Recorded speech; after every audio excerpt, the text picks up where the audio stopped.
In this video, we will go over the code from Google's WebGPU cross-platform app tutorial written by Francois. Hopefully I'm saying that correctly. It is a simple C++ application that allows you to create a WebGPU triangle either natively via a desktop application or Emscripten, which allows you to do it on the web. There is a really good GitHub repository that has all the steps for how to get this up and running. It was pretty straightforward to get it working on my Mac OS. So I'm not going to go through these commands one by one. What I am planning to go over is the actual code. There's one single main.cpp file that has a bunch of WebGPU code. I didn't really understand most of these things, so I was talking to ChatGPT for quite a bit of time, and I explored the C++ header files to learn a lot more about it, and that's kind of what I want to go through today. Let's get started.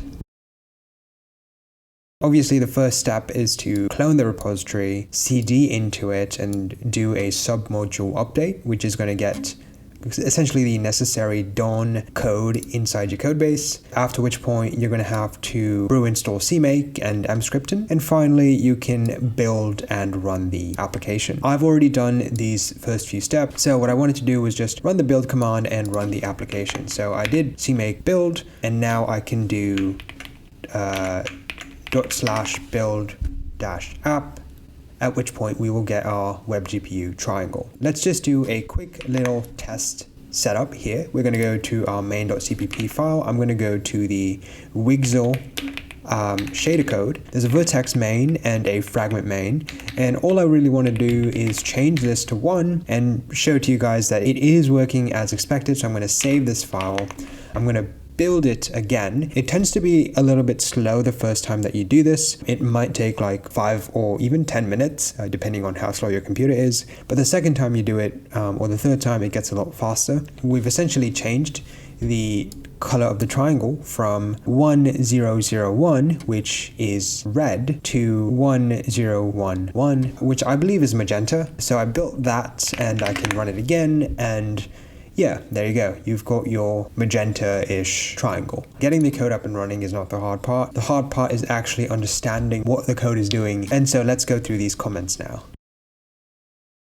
I've essentially went ahead and asked ChatGPT to help me understand each part of this application. Nowadays, this is exactly how I tend to learn something new. So I just went ahead and did that for a huge part of this C++ file. I've also cleaned it up using a Clang formatter. I've formatted a little bit nicer than what is here because I think it's a little bit harder to read and parse the statements when they're formatted like this. I've basically done a little bit of cleanup here. The code is exactly the same. What we're essentially going to do now is kind of do a code walkthrough.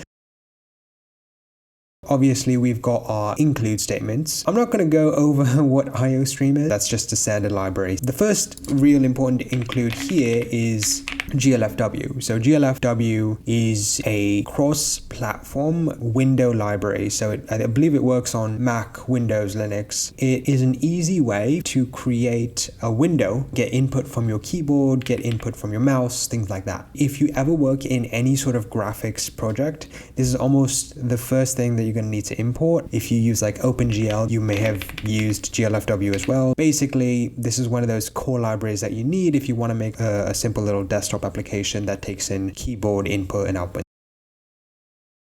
The next thing here is Emscripten. Now, this one, we actually only need this for the web browser. If we go back to this example here, you could see that there's a desktop application as well as on the web browser. That's powered by Emscripten, as you can see on this image here. If we are building our application to make it run on a web browser, we're going to need this. But for the purpose of this explainer, I'm going to skip the web browser part of it. The next one is Dawn WebGPU CPP print.8. This is essentially a header that makes it easy to print some of the information that is used in Dawn. So I'm going to open this up. What it's doing is kind of converting. I believe this is a enum. Yes, it's an enum. It's an enum, and it's being so if you try to like print out this enum, it's going to actually print out this text instead of like 0 or 1. Enums are just numbers, right? This is just pretty much a little bit of a helper library.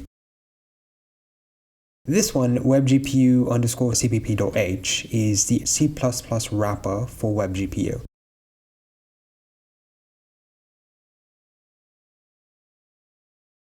the WebGPU API is written in C. So if I go here, you're going to find a couple of C functions here. So you've got stuff like WebGPU callback mode. It's a WebGPU.h file. This is written in C, but ideally you kind of want to have some of the niceties of C++, which is why this import is a wrapper on top of WebGPU.h, which is a bare bones C file. So yeah, if you want to use C++ and write like nicer C++ code, this is how you're going to have to do it. Otherwise, you're going to have to do, like, if you go to this file, you'll notice that it's doing stuff like static casts, reinterpret casts. Basically, it handles all of this because in C, you're going to have to do all this on your own. If you just try to write code directly with WebGPU.h, the C++ wrapper class kind of just encapsulates all that. Basically, this is the actual code that you might be interfacing with. And this is another helper library to help with WebGPU and GLFW interactions. That's how these import statements work. So now that we've gone through the imports, we can get through this rest of the code a little bit more quickly. These WebGPU instance, adapter, device, and pipeline are kind of the core objects that we need to work with. So the instance, essentially it's your entry point into the WebGPU API.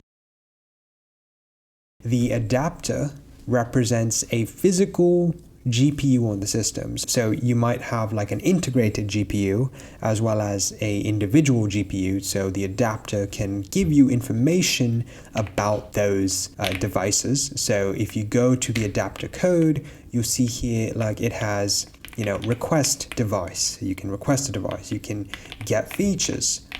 You can get info, you can get limits, you can check if it has a specific feature. The adapter is essentially representing the physical GPU.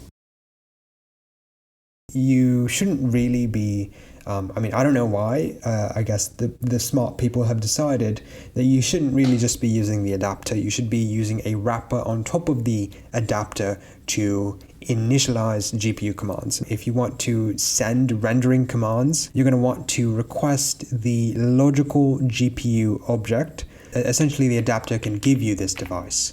Let's see what's available on here. So we've got like things like create bind group, create bind group layout, create buffer, create command encoder, create compute pipeline, create compute pipeline async. We're going to be using the device a lot for everything else really.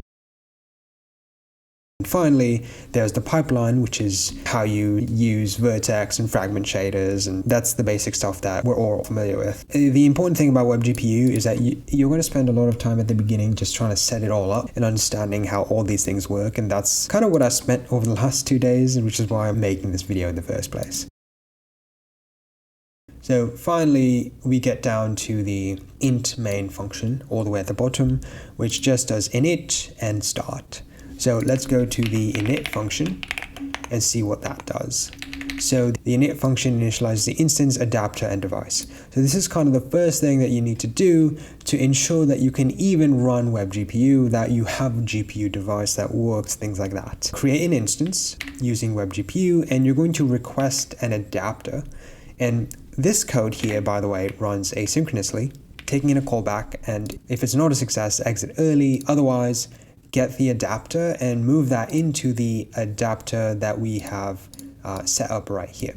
So essentially in the callback, we're setting up the adapter, but there is a way in C++ to kind of force this async call to be synchronous, which is right here. You can just say instance.wait any for this future, and it will kind of just force this asynchronous call to be synchronous. Once we have the adapter, we request the device. Again, the device is what we use to take all the actions. Essentially the same code's happening here. This is the initial setup code to essentially let us know that we have the option to create WebGPU pipelines. This is the most annoying part of WebGPU. It's just all this setup code. By the way, I hear it's a lot easier than Vulkan, so I am grateful for that, but it is a little bit complex, so it took me a while to kind of wrap my head around all this. After that init function, and we've initialized these three things, we can actually start our program. First, what we're going to do is create our GLFW window. Here we're passing in GLFW no API because that's how we have to specify it for WebGPU, create the window, initialize graphics, and essentially do a while loop that renders every frame. This is something that if you've done OpenGL, you should be pretty familiar with. Let's take a look at the init graphics function. So here we're going to want to configure a surface and create a render pipeline. So what is a surface? A surface is essentially kind of like the canvas that you want to draw to. We're passing in simple stuff like the texture format, the width and the height and things like that. And now create render pipeline. So first we're going to do is create the WGSL. So we're passing in shader code here. So now this is another part of WebGPU. So WebGPU created a new language called WGSL, which is WebGPU shading language. Well, you could take this out and put it in a .wgsl file and you'll get syntax highlighting and things like that. It's got a little bit of a Rust feel to it. The code is relatively straightforward, so if you've ever written shaders, you should be pretty familiar with this. The vertex main here, you've got the fragment main here. We're creating a triangle, and in the triangle, we are setting the color to magenta. So going through this is kind of just a very mechanical process, setting up the shader modules as well as fragment state and the descriptor, which takes in the vertex as well as the fragment, and creating the pipeline. So this is largely pretty straightforward. Like once you get here, you're kind of like in the clear. The last thing to do, run the render loop. Of course, the core code is going to be in the render function. Essentially set up a couple of things like the render pass descriptor. We're going to go back to using our device. This time it's going to have to create a command encoder. You can set the pipeline in that encoder. And then you can say draw 3 vertices, so a single triangle. So submit those commands to the device. That will get our triangle up and running. That's it for this video. I know I spent a lot more time at the beginning kind of going through this because I found this stuff to be a lot more confusing than the other stuff. Once you get past understanding how these includes work and why there's a WebGPU_cpp.h header file and how that's related to the C header file, I think it gets a lot easier to understand things. So I did spend a lot more time at the beginning going over these things, and hopefully that helped you out a little bit. And yeah, that's about it.